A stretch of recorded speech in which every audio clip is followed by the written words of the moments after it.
dhugaa rabbii si barbaadu. Ofii kee jabaattee dhaabattee mucaa kee qabdee naan garuu ofii isheetii si barbaacha dhufti isheenuu. Kanaafuu yaadi koo koomentii dubbisuutti gore ifa manaa godha. Si dhugaa jirra. Ani jabeessaan koo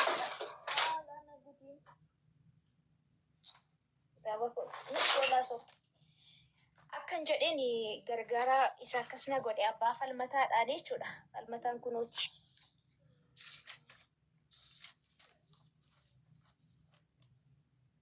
Akkasuma akka addaatti si galateeffachuu kanan barbaadu jabeessaan koo si dhaatuuti dammana nyaachisnee kaannis nan iddoo fuuti na fuutee kaatee karaatti nan gannee ilkeef qoraattiidhaan hin hiddamu. Qormaata dheebuu beela joortuu biyyaa biyyaan ta'uun ture. Ilkeef qoraattiidhaan akkan ciniinamuuf waraanamuuf dirree lola jireenyaatti ati nan baafnete silaa cichoominni koo har'aa qilee bu'aa ture. Fakkeessaaf jaalala irra keessaatiin natti agarsiisuudhaan gara lafa onaa iddoo firiin hin jirretti na baafte anaaf humna maal kana qofaa har'allee xiiqeeffadhee bu'aa bahii dhalli namaa ciniinamuu rakkinaa keessa dhaabbatee injifachuu akka danda'u na barsiiste. Eenyu jedhee maqaa siif laadha? Ati qoraattii dhoqqee keessaati, ati damma summii keessaati jedhee maqaa siif moggaasee hin dhiisu seenaa godheen dhalootaaf galaase.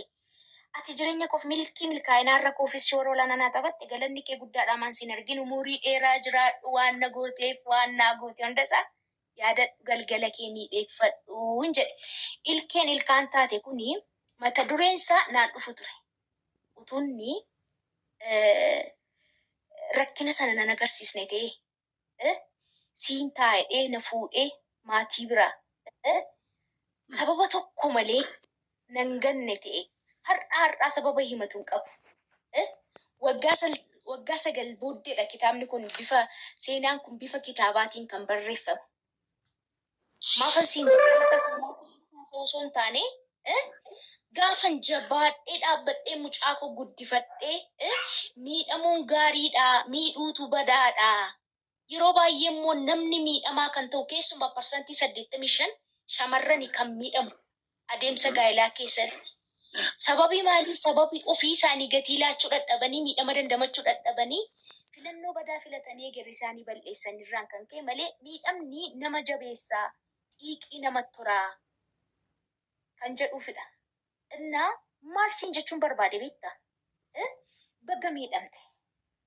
Baga ofii keetiin miidhiin gammachuu boqonnaa sammuu qabdaati. Utuu situ ijoolleetti dhiisee deeme ta'e ijoollee utuu situ daangaa darbee deeme ta'e keessi kee nagaan argatu boqonnaan qabu yoo nama sirrii ilaalcha sirrii qabaatte. Kanaafuu jabaattee dhaabachuu qabda ofii keetii. Digalee? Dhibuu qabda. Isheenuu si barbaaddi. Jabaa jaallatanii mini kan jaallatan. Naa ifama yoon dogoggore immoo hubannoo korraan kan ka'eni dubbadhe. Rakkoon hin jiru itti fufi. Moo yaada nama biraaf kenninu. Thank you. Dhugaa dubbachuu fi yaadii kaaste sirriidha. Beektaa safartuu mataa isaa qaba namni kamii. Kennaa adda addaati kan namni qabu. Uumamumaan jechuudha. Obsi namaallee garaagaraa. Akkaataan itti waa qulqulfattu garaagaraa. Akkaataan itti waa qulqulfattu garaagaraa. Ciminni kee jabaadha dhugaa dubbachuuf. Ati amma umuriillee siif haa dheeressu ittiin jettee wanti inni godhe garuu sun umuriin dheeressaa amma akka tamma eebbifteetti waan dheeressu natti hin fakkaatu. Isanni na miidhe caalaa natu miidhe natti fakkaata. Saayikoon miidheen. Maaliidhaan? Maaliin jedheen beektaa? Utoo ati nan ganne ta'eeti silaadha ijoollee namaadha ijoollee 3 ta'uu hin danda'a yoo nasi bukkee taa'ee nyaadheen bulaan jedheen. Dhiibbaa badaan uumu garuu lammaffaa immoo abjuu koo ijoollummaa hin dhugoonfadhan ture. Utuun inni nan ganne ta'e garuu utuun isa bukkeen jira ta'e nyaadhee nan bulaa. Yoona dhiibbaaman uumummoo hin qabun ture.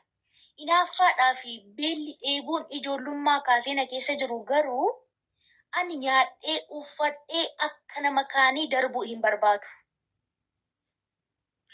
Dhiibbaa gaarii tokko uumuun qaba Waaqayyo. Kumee akkam jirta? Galata Waaqayyo aftee. Yaadota tikaaste dhaggeeffadheera. Isa dhugaa baay'ee natti tole. Sababii keen gale. Sababii lati osoo hin taane sababii keen gale. Ayyee galata ishee aftee. Dhugaa yaada baay'ee dinqii fi yaada murteessaa kaaste. Ayyee aftee. Keezii latii kana andiitee dimbeekaa. Latiin irraanfateera natti fakkaata. Lakki dhugaa rabbii si gashuudhaaf ilaa jalqaba dhuftee seente invaayitiidhaan natti fakkaata. Ani immoo mana kana har'umaan banne baay'ee takkaamaan bannee laa ijoolleetu geemii natti erganii soorii sirkatti qabuu koof. Kazaa akkamittiin banenan akkasitti baneedhanii ani badaa kanarratti intiniin jedhu waan ta'eef. Kazaa si argeen ture jalaammoo komentii gootee bakka ishiin dubbiin ishiinatti mi'aayee jennaananii irraa guuraa ture. Rabbi si haa eebbisatu. Isa dhugaati kumeeni yaada bareedaa fi yaada bishaataa yaada nama hubataa sii laatte. Kan kumee irratti waa lama qofan sii dabala. Amma miira maalii keessa jirtati? Tokkodha waan ati of gaafachuu qabdu miira maalii keessa jirta? Miirri amalla miiraa miirri hin du'aa hin ka'a. Miirri itti fufaan hin jiru biyya lafa kanarratti.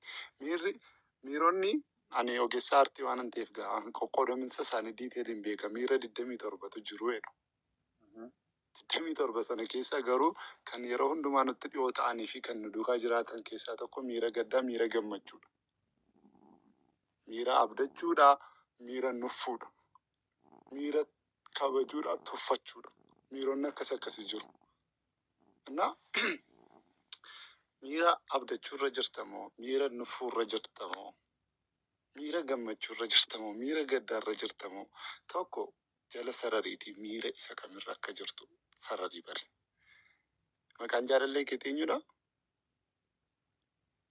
Siimoo Leensaa Fiqiruu.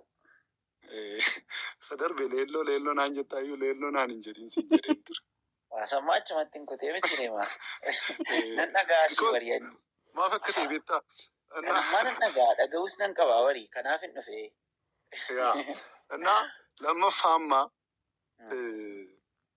laayivii kana galtee injoo ittiin hin gootu taanaan, ittiin hin bashannantu taanaan yookiin immoo atamma wanti kun sirratti haphin godheeramti. Kumeen amma nama miidhamtee miidhama sana keessa teessee si gorsaa jirtu miti. Paastiidha baqala kaleessa dha odeessaa jirti. Fuula ishee ilaalteetta riilaakseshinii fuula ishee irra jiru sana. Jechaan peeyiniinii hammamiyyuu gaafa ta'u durbatti hin cimu. Dhiirri hammamis yoonti ni ta'e hin dandamata. Isheen durbaa hamma kana dandamattee namni jireenya koo keessatti gaarummaatiin natti siiqee darbee dhufe garuu anaan poozitiivitti na jijjiiree jireenya koo irraa kanaan naga'eeraa jetti. Zaasitti ergaan ishee isa kanadha. So yaada ifaa isheen sii kaastee an gaafa qaamaan wal arginee mata duree kana sii kaasisi. Ati akkamsii jedhee ibsu. Faallaan neecharii dhufte baay'ee yeroo baay'ee gocha akkasii kan raawwatu dhiiratu ijoollee isaa gatee deema malee durbi ijoollee ishee gattee deemuun isaa parsantaan isaa baay'ee xiqqoodha. Yaadatta taanaan maalan siin jedhe gaafasi sii danda'amnaan abbaa gaarii haadha gaarii ta'iitii dhala kee guddisi.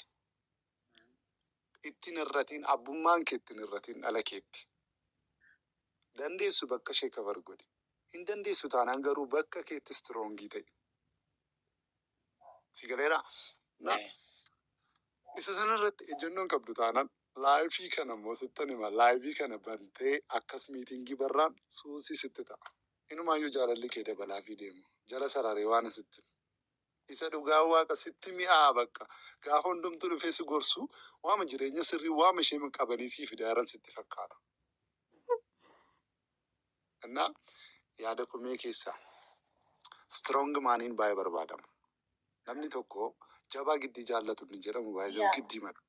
Dhiirri tokko immoo break-up irratti yookiin immoo hariiroo isaa gaafa addaan kutu. Dhiirri iddoo duraarraa gadi siqennaan durba garaa nyaatu baay'ee. Iddoo duraarraa ol gaafa siqu durbii gaabbiti. Isa kana jala sararii mabari. Amma akka kana roomaantikii ta'u kaayyoo ittiin deemtee already beekan. Kaayyoo sana fixeetta miti. Amma booddee garuu enjoy ittiin gochuuf laayivii kana hin galtu taanaan hin galin lammaffaa. Matarree kana hin kaasin. Ishee miti. Kanaaf maal siin jechuun barbaada? Laayivii kana kan galtu namoota roomaantikii keessa jiran namoota keessa akkasii qaban ittiin jajjabeessuuf yookiin immoo enjoy ittiin gochuuf akka kumee motiveet isaan gochuudhaaf taanaan weel. Garuu hin dhufti ta'a. Maalati gooftaan eegdu? Amanaa miti ati. Suma dhugaati. Really by the way, jechaan Frank peenii isaa beekan. Dhugaa Rabbiyaan baay'ee na aarsee gaafa inni akka kanatti haasa'u. Na kadhate lasitti immoo waggaa 8 booddee walitti deebinaa naan jedhe. Dur garuu bilbila sagalee koo gaafa ta'u bilbila namaadhaan gaafan bilbilu mucaa dhukkubsattee nan rakkadhe. Gaafan jedhu sagalee koo gaafa ta'u hin cufa bilbilan cufata. Har'a garuu gaafan jajjabaadhe mucittiin jabduudha. Cimtuudha mucaa ishee akka isheen itti barsiifataa jirtu. Ofii ishee akka isheen itti jiraachaa jirtu. Kumee moo dhiira malee isheen gaafa naan jedhanii heeloo akkam jirtaa? Maalirra jirtaa? Akkasin ta'e nan rakkadheen ture mana hidhaan ture sababa natti fuffunaan suuta. Anis normaalii mateen haasifsiisuu jalqabe nagaama waaqayyoon itti haasaa. Kana na goote hin jedhu. Ani ko sababa sanaanii akkas ta'e jaalladhee miti kan isheen dhufte mana kootti galte malee. Naan jedhee waa dudubbatee walitti deebina mana sii bita. Waan meeqaase galatoon sin jibbu. Garuu kaleessa filannoo kanatu naa laattee ta'e warra koo biratti mucaa hojiin caccabee gaafan ture sitti deebi'ee lammaffaa yuutuman beekuuyyuu nan jiraadha nyaadhee buluuf. Har'a garuu filannoo qaba. Filannoo yeroon jedhu ofii kootii of dandee of jiraachisuu baree mucaa koo barsiifachaan jira. Kanaafuu achumatti nagaadhaan taa'ii. Har'a sa'arraa walii bilbilaa oolle. Makiinaan akkasina jalaa jireenya akkasina jalaa akkasii. Sababa maalii normaal ta'een poozitiifiidhaan. Kun maalirraan kan keedha beektaa? Jabina koorraan kan keedha. Ciniinameera garuu nan ciniinnadhe. Atis lifisfisii dhiiraa yoo taate dhiifama lallaafaa dhiiraa yoo taate dhugaadha ishee miti shamarri kaan iyyuu sin feetodha. Yoo ati ofii keeti jaba. Manaa kee miti nama kan biraa shamara kan biraatu haadha manaa siif ta'uu fi si hawwa. Inni guddaan ati kottu leensaa haadha ijoollee koo jettee yeroo hundumaa boosa taanaan boo'ichatti yeroo kee fixaa jirta of miidhaa jirta. Yoo mana ishee jireenya ishee dhala ishee jette yoo jaalala keetiif gatii jaalalaa beekte haa dhuftu yeroo kenniif. Ta'uu baannaan garuu ati abbaas taate haadhas taate ijoollee kee guddisuu hin dandeessa. Yeroo booddee jabaa taanaanii shamarrii isheen ana jettu siin barbaadaa siin jetti. Inni guddaan murtoodha. Nama murtoo qabdu ta'e. Rakkinaaf chaalenjiin ati irra keessa jirtu har'aadha malee bor miti. Hojjettee naan jijjiiramni hin argamne kamiyyuu hin jiru. Haftee kootti fufishii yeroo si jalaa fudhadhe.